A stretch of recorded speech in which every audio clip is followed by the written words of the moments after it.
Okay, following that, you might have spotted some of the culprits in the video here today to talk to you, and it's a pleasure to talk to you. I'm Dan Ivans, I'm the clinical lead of the service, and what I'm aiming to do with this talk really is to try and make it interesting, and to try and find things on sexual health that are interesting to a population. Hang on, what I've got an automatic slideshow. And I'm going to have to sort of self-manage this. It's got a mind of its own. So I was going to speak a little bit about sexual health in the UK, a little bit about changing attitudes in the population towards matters of sexual health. I was going to touch on the history of services, talk about what we do in the Marlborough Clinic. Do you know how I can stop this? Okay. Sorry about this. And a little bit about the future, and I'll see if I can work my way with the slides and speak at the correct time that the machine wants me to go at. So if we talk about sexual health as number of sexually transmitted infections there are in the UK, which is only one aspect of sexual health, if you look at the numbers, you can see in some respects it's a fairly stable picture. But you also might have an idea or a sense that actually there's quite a large number of sexually transmitted infections out there. So there are several 100,000 new diagnoses made every year through a combination of sexual health clinics, community clinics and family planning clinics, because not all sexual health actually takes place in sexual health clinics or designated clinics. So you can see there's a fairly consistent picture really in the last few years. Ignore the blue bars quickly, because actually how the year 2012 actually was, how the numbers were calculated is different in 2012 than it was in 2011. But look at the red line, and this is the patient demand coming for sexual health services.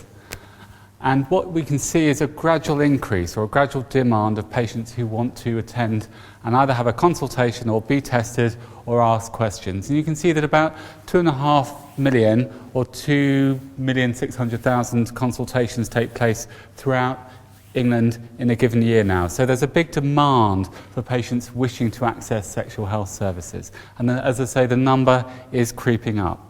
Now, there's a temptation when you talk about sexual health services is to sort of talk about doom and gloom and talk about bad things that are happening and the challenges we have. But I'm going to start with the good news, because there are some positive things that are happening. It's not all bad news. And I'm going to focus on one infection, and this is genital warts. And if you look at the red line, and this is number of women coming to sexual health clinics with a diagnosis of genital warts, you can see that the number is gradually declining. And the intervention that's been very effective at starting this is a vaccine called Gardasil. Genital warts is caused by a virus called HPV, and what now happens in the UK is that girls, before they become sexually active, are vaccinated against the virus. And as a result of this, when they start having sex, they're protected against the virus that causes genital warts. They're also protected against the viruses that are linked with cervical cancer. So the other hope with this vaccine is that not only will we see fewer cases of genital warts, but actually we'll see fewer cases of abnormal smear tests as the population gets older. And when you look in other countries such as Australia, which started this vaccine several years earlier than it did in the UK, the number of genital wart cases has actually plummeted. It's quite unusual to see genital warts in young people. It's been highly successful. Now, in the UK, the vaccine is provided for girls aged 12 to 13 before they become sexually active, because it's effective as a preventative vaccine rather than a treatment vaccine. And this obviously protects the girls, and it obviously protects the men they have sex with, so heterosexual men. What the vaccine doesn't protect against actually is for gay men who may pick up HPV. So there's a question about whether the vaccination should be offered to both men and women before they become sexually active. But currently, it's paid for young girls, well, not young girls, 12 to 13-year-olds. Thank you. The other success story is teenage pregnancy and teenage children born to teenage mothers, because most teenage pregnancies are unwanted. Not all, but most are. And this is probably something you may not be hearing so much in the news anymore, and that's probably because it's good news, because we only hear bad news on the news. And I'm mindful of sort of the images that came through on the news a few years ago about, the challenge of managing with teenage pregnancy, etc., etc. But what we're really seeing now in the UK, and actually globally in the Western world, in the States and in Europe, is actually a significant reduction in number of teenage pregnancies and teenage young women having families. Doesn't mean that the UK still doesn't have one of the highest rates in Western Europe. It's still going down. And there are various theories about why this could be happening, and nobody really has all the answers. One of the theories is the availability of better sex education in schools. So actually, young women are sort of more empowered to kind of make their choices. And another theory is that women's attitudes, so they have better aspirations. So they feel less of a need, or they feel they're able to negotiate or feel more confident about themselves to negotiate safer sex. Another theory is the availability of better contraception for teenagers, which certainly is available now within the UK. And this would also include not just oral contraception like tablets, but what we call long-acting reversible contraception, so things like implants and injections. So they can be more of a reliable form of contraception because they're things that you can't forget to take. There are other theories, such as general changes in lifestyle with this age group anyway. So teenagers spend less time going out, they drink less alcohol now than they used to do a few years ago, and whether this is an economic or a social change, it's not really understood at this stage. And another theory is the availability is how we socialise. So before perhaps more socialising took place, in venues, in pubs and bars, now more of it takes place with devices. So rather than go out, you might spend your Friday, Saturday evening talking to your friends on a computer. So there's a theory that this has also had an effect on change of sexual behaviour. So it's unpredictable. So generally, it's good news, and it's significantly good news, and it'll be interesting to see what happens next. And that's some of the fascination, I think, with the speciality, is that so many things are totally unpredictable. Next slide. Now, chlamydia infection is a very common sexually transmitted infection, and it causes about 200,000 diagnoses per year. And the concern with chlamydia infection is that although it's very easy to treat, if it's not treated, one of the potential complications is it can cause infection in the uterus and in the fallopian tubes, which can give you pelvic pain and can affect your fertility. So obviously, given the fact that it's largely asymptomatic and easily treatable, there's therefore a demand to offer screening. And what we're seeing in younger people who are tested for chlamydia and attend these venues is a high prevalence of chlamydia infection. So between 6 and 10%, depending on where the screening takes place. Now, one of the concerns is some of the changing and commissioning and funding of sexual health services, because on the basis of a lot of this evidence, the government had in the past tried to promote chlamydia testing in people who don't access services, because clearly there's a problem there. And there were targets designed to actually test a certain percentage of the patients or people living in a community rather than just those accessing sexual health services, which is obviously a big challenge. But some of the concern is that some of this funding has been withdrawn because cost decisions have to be made all the time, and therefore there is a new concern that chlamydia rates may drop because we're not testing it so well, and therefore as a result there'll be a higher reservoir or burden in the community. So that's a potential concern. Thanks, Monty. The other area where we're seeing concern in sexual health is sex between MSM. And MSM is men who have sex with men. And what we're seeing in the last few years is a significant increase in diagnoses of chlamydia, gonorrhoea, and syphilis. So although the syphilis curve is at the bottom, if you see from that, and it's relatively low numbers, the increase is quite high. And there are various reasons for this. I mean, it could be that some of the tests have got better, so you diagnose the infections more accurately. It could be partially due to testing different sites of the body, so there's more rectal swabs and throat swabs, so therefore there's more opportunity to pick up previously undiagnosed infection. But there's certainly an effect of sexual behaviour. And there's a definite change in sexual behaviours for some groups of gay men, not all groups of gay men, because it's clearly a heterogeneous group, which is actually driving this increase in sexual infections. So this is a particular concern. Now, sexual infections aren't equally distributed throughout the country, and London bears a disproportionate burden of them. And as you can see from this graph, actually the highest levels for the first few areas are actually all in London, and then the metropolitan areas too. So this is clearly related to population mix, and obviously is an indicator about where you may wish to prioritise your sexual health services or your sexual health service access. And not only is it London, but it's certainly parts of London. So actually, STI diagnoses are more common in inner London than outer London. And what you certainly see, I certainly see working in different clinics in London, is that there's quite a different population groups and quite a different sexual health needs. So it's quite a local service where you really want to target your service to the needs of your local population. And I don't know whether you can identify Camden. Camden is one of the red areas, sort of just north of the river, but it's difficult to point out from here. So we're in an area with a high level of sexually transmitted infection diagnosis. Thank you. And if we focus on HIV diagnosis, this is also very much disproportionately represented in London and again the bigger cities. And if you look at HIV, think about HIV testing and HIV treatment, the test is very easy and accurate to do for an HIV test. And there are significant benefits to diagnosing patients early, because if you diagnose a patient early, you can offer them effective treatment. And by offering them effective treatment, you keep the patient well. And you can keep the patient well for 30, 40, 50 years. It's a highly effective treatment. The other benefit of treating a patient with HIV is that you reduce the amount of HIV in their blood. And if they have less HIV in their blood, it makes it very difficult for them to transmit the HIV to another person. So actually it's a very effective, it's probably the most effective way at stopping HIV transmission.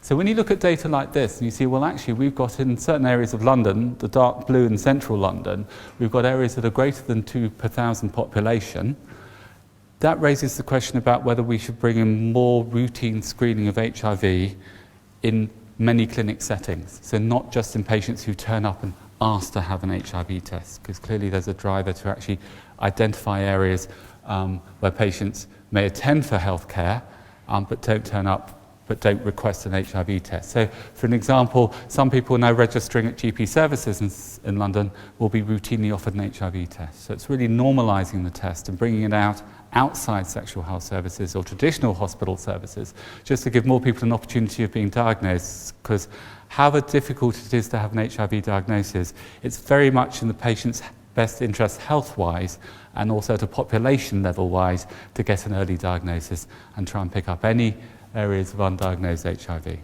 And so lots of government initiatives on this. Thanks, Monty. So the next question is, where are we with new HIV diagnoses within the UK at the moment? And if you look at the lines, and these are over the last 10, 15 years, you can see that there's been a gradual drop of newly diagnosed HIV cases among the heterosexual population and a slow increase in cases among the MSM, so the men having sex population. Now, bear in mind that because HIV treatment is so effective now, not many people fall seriously ill or die from HIV anymore, or AIDS, or whatever it was called. So you can imagine that as you get new infections diagnosed every year, your overall population numbers with HIV is going up and up and up. So obviously more patients are accessing HIV services than ever before, and so that needs to be addressed. And then the other question is to sort of explain the change in these figures. It is encouraging that obviously the number of new cases of HIV-acquired heterosexually is going down. And there's two reasons for this. One is it's a reflection of immigration patterns within the UK. So about 10, 15 years ago, there was a higher rate of immigration from areas with a higher HIV prevalence, such as sub-Saharan Africa. Now, if you look at immigration patterns to the UK, it may be more often from areas with lower HIV prevalence. So actually less of the HIV that may have been acquired in other countries is coming to the UK. So that's one of the reasons. The more encouraging reason is that there have been some highly successful HIV treatment programs in other countries, particularly in Africa or sub-Saharan Africa and Southeast Asia, where although originally there was some kind of cynicism about whether these would be effective, they have been highly effective. And it's been a sort of a real it's been quite a stunning effort, a very amazing effort actually, between drug companies compromising on their prices, governments having the will, some governments having more will than others to kind of set up these services, patients engaging in these services, which not only protect them but also protect their partners. And actually what you are now seeing with the HIV numbers globally is a reduction in new HIV numbers. Again, that's probably why you're not hearing it in the press so much anymore, because it's generally good news. And actually, what's the strongest predictor, I think, of actually HIV cases within a country is actually the government will, the political will to control the epidemic. So the concern areas at the moment is actually in Russia, and areas here where there isn't the political, doesn't seem to be the political will to control the infection. Therefore, there's not the will to test people and offer effective treatment. Therefore, people don't get tested. Therefore, it's much harder to treat. So actually, the government has a big impact on HIV or sexual health policy or outcomes by its own policies. Oh yeah, that's fine. No, don't worry, we'll go on. Something else you may have been hearing in the news is that normally sexual infections are very easy to treat, and that makes it actually very easy when you get a diagnosis to often get rid of it. So you might see somebody who has a case of syphilis, and it sounds a terrible thing to have, and there's probably all these connotations about famous people 200, 300 years ago who had syphilis. It's actually dead easy to treat with simple and fortunately cheap antibiotics. Oh, do you want to go back? And so, we've gone forward a bit, it's started jumping. But of course, you've probably been hearing in the news that you may well have been hearing in the news of some resistant strains we're seeing of gonorrhea. And this is partly because the organism is very clever at adapting and mutating and becoming resistant to antibiotics. And there's a current agreed treatment regimen nationally, because you need to have consistency in what you treat and a simple message. But out of those 2 antibiotics, we're now hearing that one of those antibiotics in certain strains, the gonorrhea, is becoming resistant. And there isn't a definite plan B when we get resistance to the other antibiotic. So it's going to be a challenge. And actually, Mirelle, colleague, will talk to you about a study that we're involved with about how we can look and explore for other antibiotics for the next step for gonorrhea when it becomes more resistant. So this is a concern. Now, one reason for changes in sexual infections is lifestyle and approach and what we think about having sex. And every 10 years, there's a national survey of 15,000 people aged between 16 and 64 called the NATSOL survey. And this is published, and you can see that 3 decades have taken place. And the biggest difference actually you find, interestingly, or perhaps not surprisingly, in the last 10 decades, is the biggest change has been in female sexual behaviour or female reported sexual behaviour, because there's an element of feeling more comfortable about reporting sexual behaviour, in that particularly women, and particularly women outside London, are more comfortable reporting having more partners and more same-sex experience. This isn't individuals who are reporting, who are saying that they are gay. These are individuals, the numbers actually reflect just as an episode of same-sex experience, but also the numbers of people who are reporting themselves as being homosexual or gay is going up as well. So there's been a significant increase in sort of female sexual behaviour, reported sexual behaviour, according to the survey. And also the other areas that people are having sex younger, or they're starting to have sex younger. Again, this is reflected, but equally we're not seeing the outcome with a higher incidence of teenage pregnancy. So clearly it demonstrates a certain responsibility of young people when they are having sex to actually access services and contraception. Next one, thanks.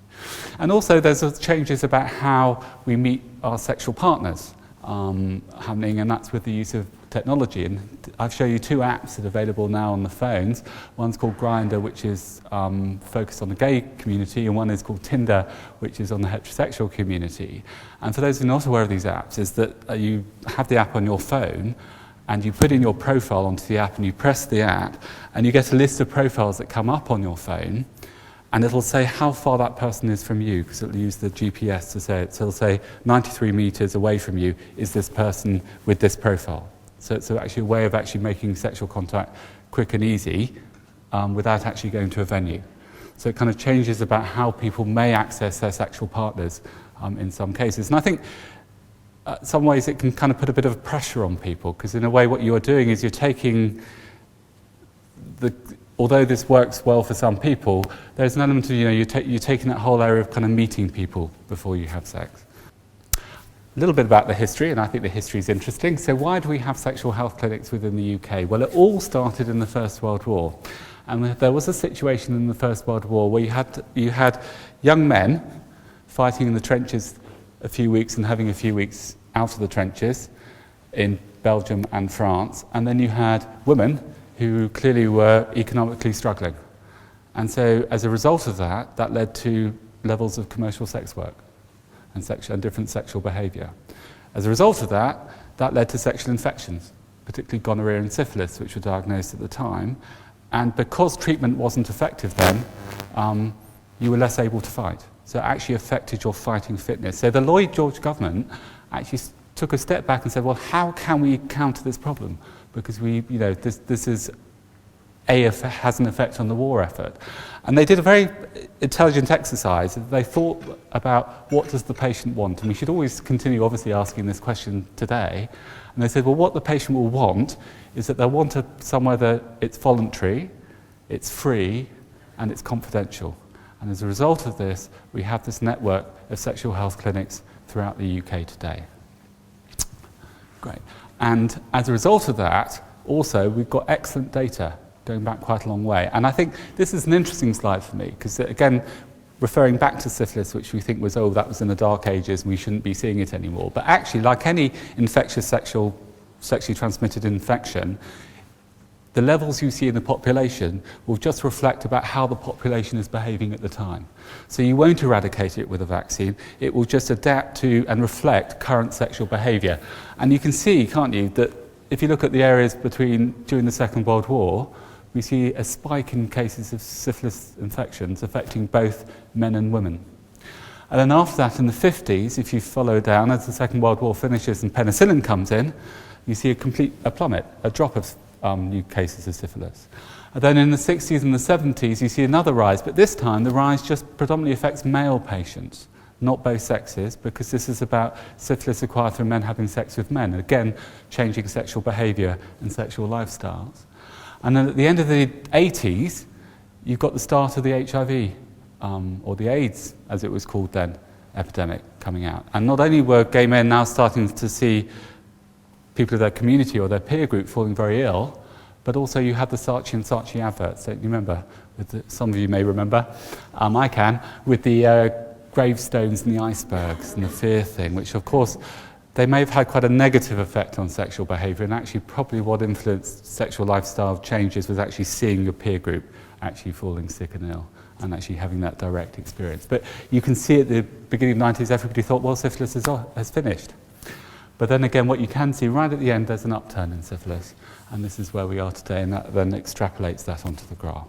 So really, it really does reflect that these infections, that sexual lifestyles, sexual behaviours are often quite unpredictable, as are instances of sexually transmitted infection, and therefore we need to be flexible and focused on it. Next slide, please. So I'm going to come back now to the clinic, and this is our annual rounders match between the clinic people. We've always been very lucky with the weather, and I think behind there's a shopping trolley with a few bottles of wine snuck away, but we photoshopped that one out. So what do we need to do in the clinic in a way to sort of meet all these challenges we have on sexual health needs of a population? Well, one thing is that of the three sites, at the Royal Free, Barnet and Edgware, there's I think, a significant patient demand. So if we look at the number of appointments we see over a year, it's about 35,000. So there's a strong local demand, as there is in other places. So we're not special this way, but it just reflects the demand for the population to access services. And also, there's a demand for patients to access services quickly. So if you compare the drop in the column and the second and third column, these are most patients, or about 85% of patients, are seen within 2 days of accessing services. So, patients want to be seen quickly. And I think when people talk about sexual health services moving into primary care and GP, you're into these challenges, because one, GP appointments are full, so they will have challenges meeting the demand, and two, patients want to be seen quickly, and obviously GPs find it difficult to offer quick appointments because of the demand on their services. And this just shows the STI diagnosis, we diagnose on the site, so about over 1,000 cases of chlamydia in a year, about 150 cases, 60 cases of syphilis. I only saw 1 or 2 cases over 4 years at St Mary's in the 90s, so that really shows how that's changed. And that kind of shows the number of STIs that we diagnose. And so what do we need to do? Well, one thing next would be is we need to treat, test and manage quickly STIs. And this really confirms the fact that not all STIs just affect the genital area. This is a rash affecting the palms and the soles, which is consistent with an early form of syphilis infection. Very easy to treat with a single injection. So although it may look dramatic. The other factor we've got to think about is that if you make a STI diagnosis, it's not just that individual. And Monty, my colleague, will speak a bit more about the fact that you have to sort of unwrap the jigsaw and think about the sexual network and not just the person. We've also got to explore reasons why people do have unprotected sex and see if there's anything that we can influence. And this is one area which is you've probably seen in the news about chemsex. And these are new drugs that particularly the gay community take, which reduce sexual inhibition. I got that one right. And sorry, back again. Which reduce sexual disinhibition and give more confidence, but also put people at risk of not having safe sex. Okay. And so sometimes we ask about this to see if we can offer any support for this. The other area that we also ask about is we ask about safeguarding, not just for young people, but unfortunately domestic violence is a significant problem in the community. You can't predict who will be under threat from it, and it's not just a female issue either. So we ask all patients about safety in the home, and we have referral patterns within the system at the Royal Free to address that. We also offer HIV treatment to people shortly after having had high-risk sex, a bit like the morning after pill, which is a month of HIV treatment and antiretrovirals, which reduces the risk of picking up HIV. And we also need to listen to the patient. So one measure of getting patient feedback is the famous friends and family test. It's not the only way of doing it, but obviously we need to do this for our commissioners, and we need to do it really just to touch base with our patients that they like our service. So in the future, we've then got to start to think about what other things we need to think about. One is, when I mentioned PET, which is when you offer HIV treatment to people after they've had a high sexual risk in order to stop them getting infected, the next step is to say, well, if somebody regularly has high sexual risk, should you not be offering the treatment regularly, prophylactically, to stop picking up HIV? And again, just remember that it's not just the health cost, but the economic cost of HIV is very high.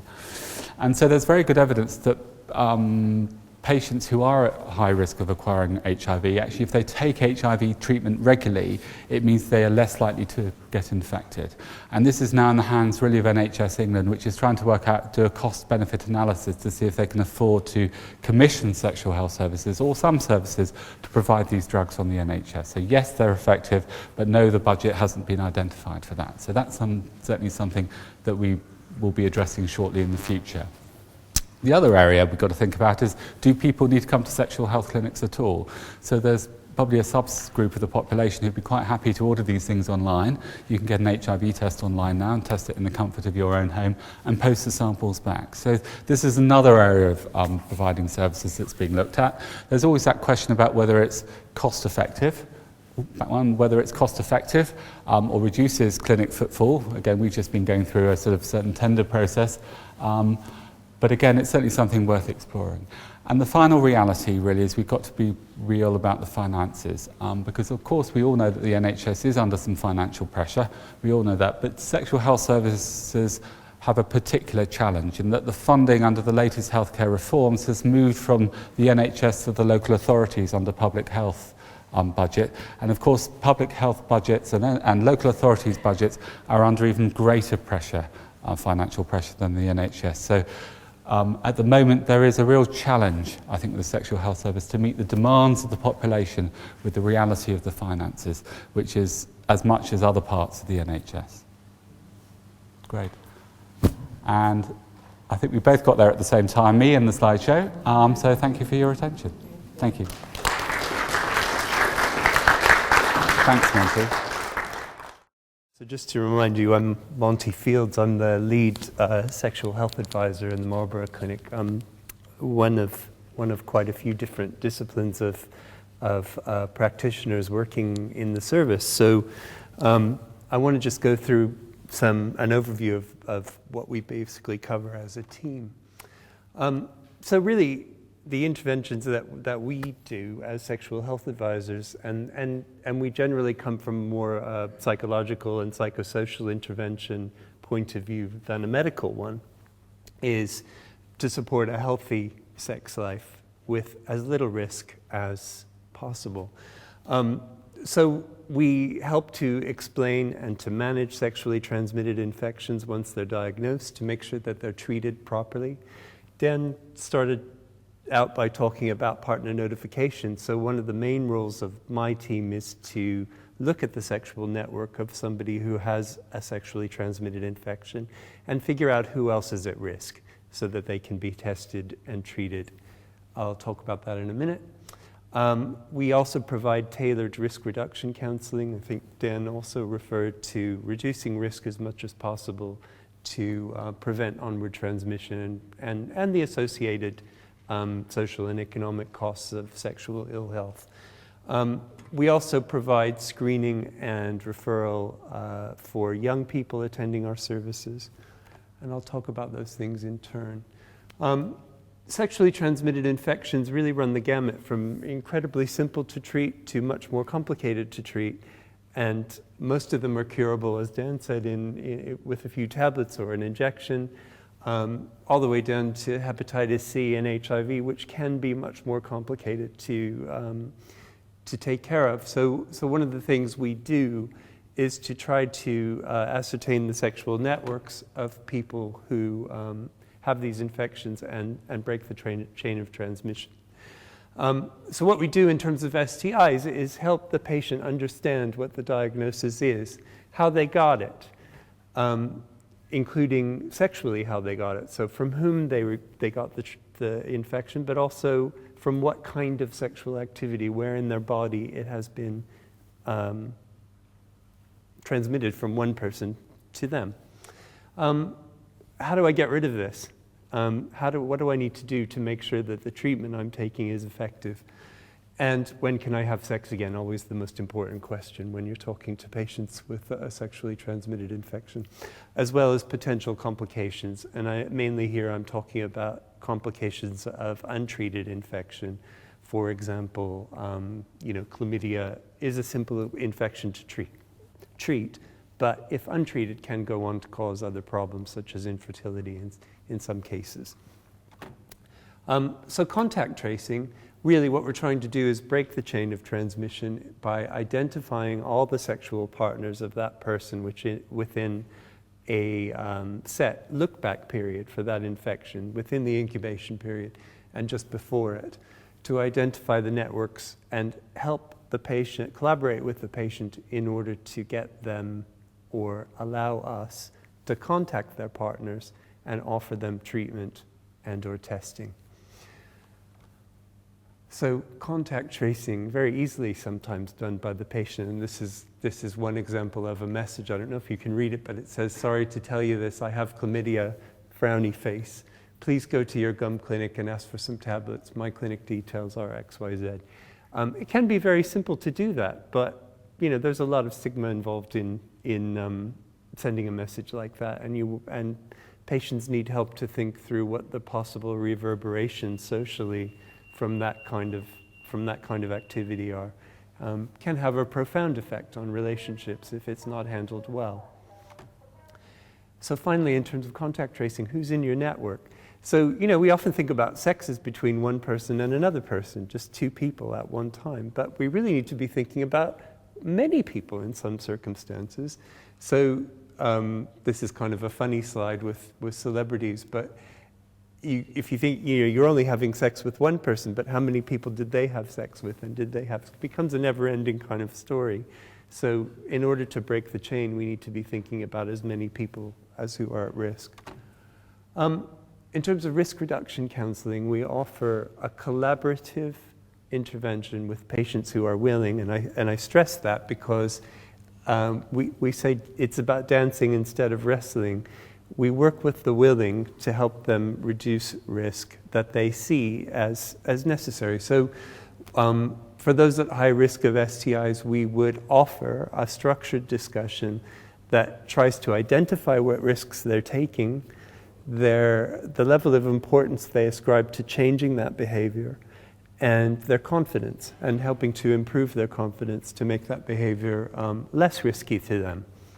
So the idea is to improve self-efficacy and motivation to reduce ongoing behavioral sexual risk. So this is just an evidence-based practice intervention, and you might think of this in terms of if you've ever smoked and tried to stop. So if you think at a certain point at the bottom of the wheel, you're in this kind of pre-contemplative stage. I'm smoking, I'm loving it, I don't need to stop. I don't want to stop. I'm not seeing the downside. And once they come to a clinic, the downside can become quite obvious if they have an infection. So then you get into a kind of contemplation. Well, maybe I need to think about changing this. That lasts a while, and hopefully they get to the next stage, which is preparation for change. How do I change it? Then what changes do I need to make? Implementing those things. Maintaining a stable and more healthy lifestyle. And then in some cases, and this is really part of the process, a relapse. So if any of you have tried to stop smoking and failed, and then had to start stopping again, you'll know what I mean. So we really work with patients closely on an individual basis to try to help them reduce risk.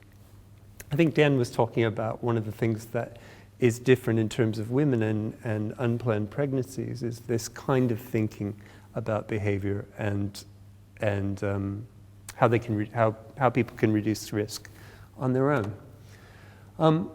Dan also spoke about one of the challenges that we're facing at the moment, despite all of the good news that we have, is a sudden spike in particular kinds of party drugs, particularly something called mephedrone, a drug called crystal methamphetamine, and a depressant drug called GHB or GBL, which tend to be used as a group of drugs in sexual contexts among gay men, mostly men who have sex with men.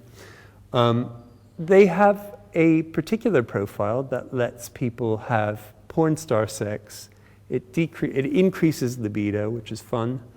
It decreases inhibition, which is also fun. It makes people more adventurous and able to live out their fantasies. Now, I'm sure you're starting to think of the downside to this, which is increased sexually transmitted infection, increased risk of HIV, increased risk of hepatitis C, and increased drug dependency with all of the downsides that suggests.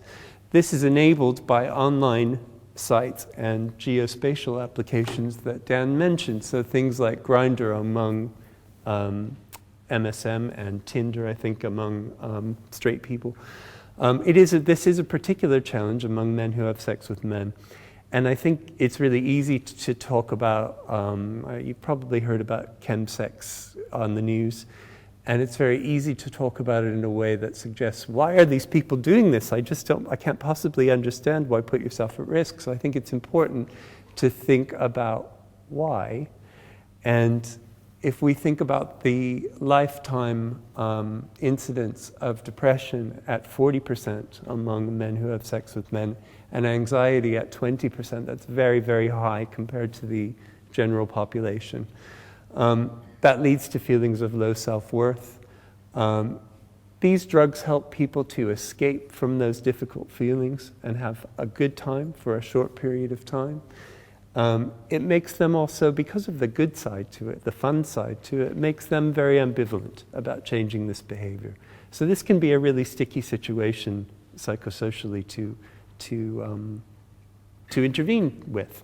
But we offer this continually, particularly in the instances where we see rising syphilis, HIV, and hepatitis among gay men. It is a real concern.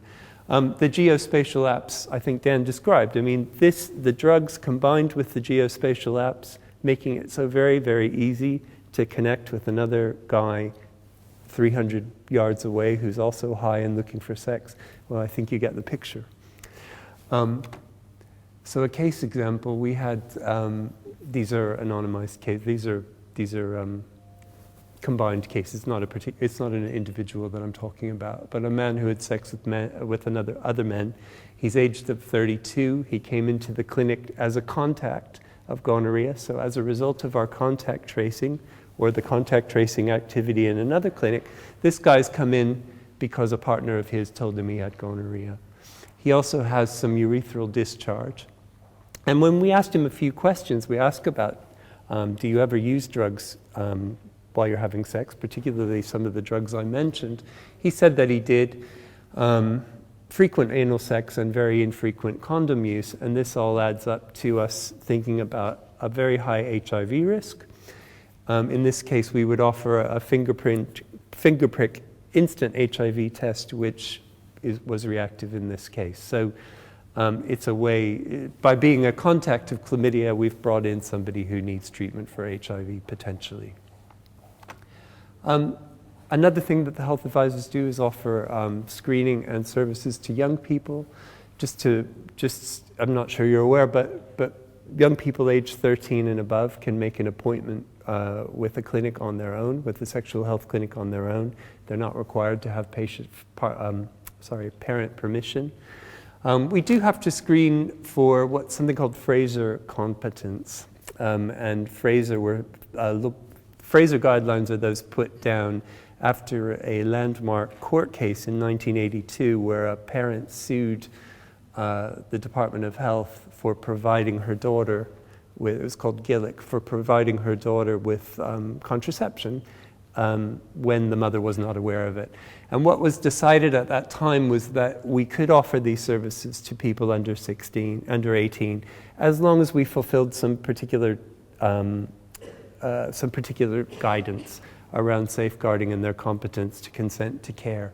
So what we do is to take a responsive approach, but put in some safeguards around young people's well-being.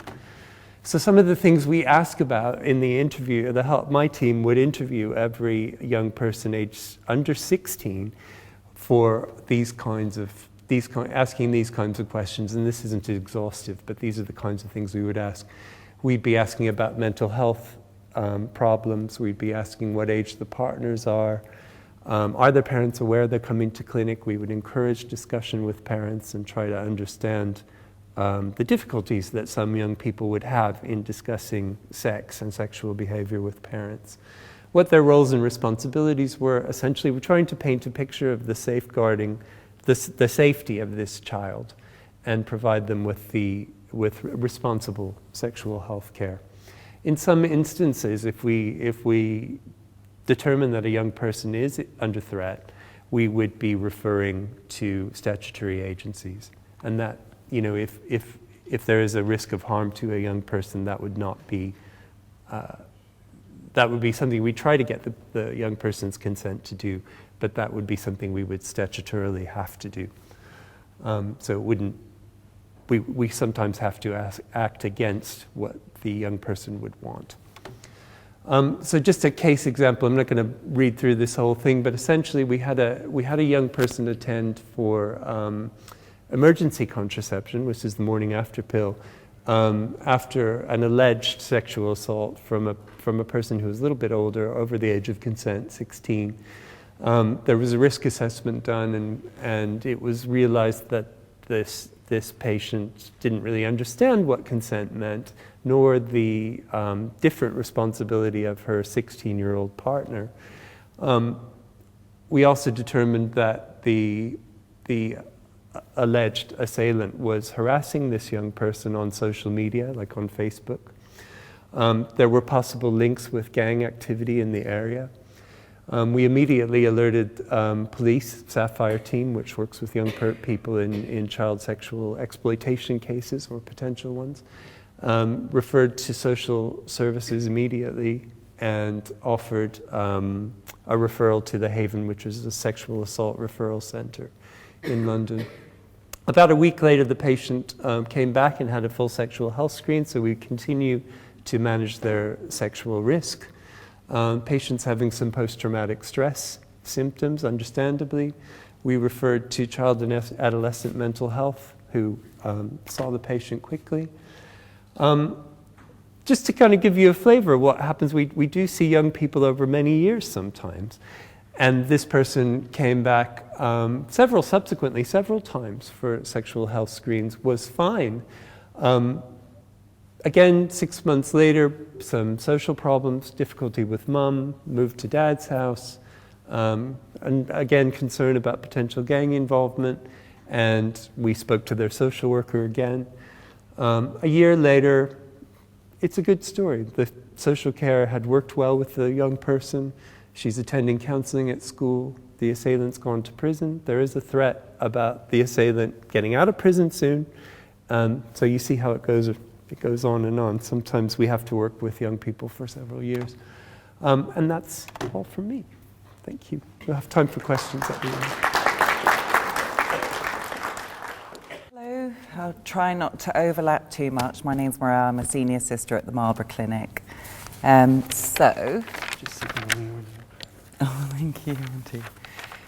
So, we've seen our team. This is a few more of them. But basically, the history of the department was founded in 1917. It was named after the Consuela of Duchess of Marlborough, and she was the treasurer to the Royal Free for Women. And from funds raised, she raised an obstetric and gynecological department. And of course, venereal diseases played a big part in that department. She's written a very interesting book as well called The Glitter and Gold. It's worth a read. It's forward thinking from women in the early 20th century. Okay, so dated health warnings, as we were saying, post-war. So we can really see how there's quite an unhealthy health warnings here, and they're not accurate. They don't reflect where STIs do come from. So changing attitudes over the years, we've rebranded STIs. So basically it now reflects, I'm just going to have a look. It's been developed to reflect the causative nature of the illness as opposed to putting blame on a certain type of person. Also the imagery has changed over the years. Yeah, next one. So what do the nurses do? Well, we diagnose using a microscope, that's called microscopy. We send off swabs, we do wart treatments, we do contraception. We're working on research projects, but I'll talk about all of these as we go. Yeah, thank you. So this is Sylvia, one of our nurses. She's staining some slides, which we've inoculated. We will then look at them under the microscope. It's using a method called gram staining. What we see under there, so Trichomonas vaginalis, it's a flagellated protozoan. It's quite clear under a wet slide, you can see it moving around. We can see crabs, bacterial vaginosis, which is a non-sexually transmitted infection, very common, usually down to washing too much. Candida, also known as thrush, and gonorrhea. It's not a very clear picture, but these can all be seen under the microscope and treated there on the spot to stop the spread of infection. So this is our laboratory testing. We'll send off self-swabs. They're vaginal swabs. We can see the urine samples. We also send off something called agar plates, which we'll look at. Basically, they grow gonorrhea on them, but it will tell us which treatment is the correct one and if there's any resistance. So differential diagnosis, we do this. I'm sorry, I should have warned you before this came on to look away if you're squeamish. But basically, what we're looking at here is warts in that top corner, and of course the normal coronial papillae. And same with the vulva, that's very normal, bottom left, and then vulval warts, top right. So we're making those differential diagnoses daily. We do contraception services, so we tailor contraception to individuals because, of course, everyone needs, one size does not fit all, and people's needs vary according to where they are in their life. We do emergency contraception, which can be given up to 5 days after any unprotected sex. So we're also keeping up to date, as Dan mentioned, there's a resistant strain of gonorrhea. So we're taking part in a trial, which is basically a randomized controlled trial to compare the clinical effectiveness and safety of 2 different drugs, gentamicin and ceftriaxone, to hopefully in the future make sure that we can still treat gonorrhea. These are the other participating sites, so it's nice to see our name on there. It actually says opening, but it is now open. So we also do outreach work. So recently we went out into the community. Yeah, you can go through.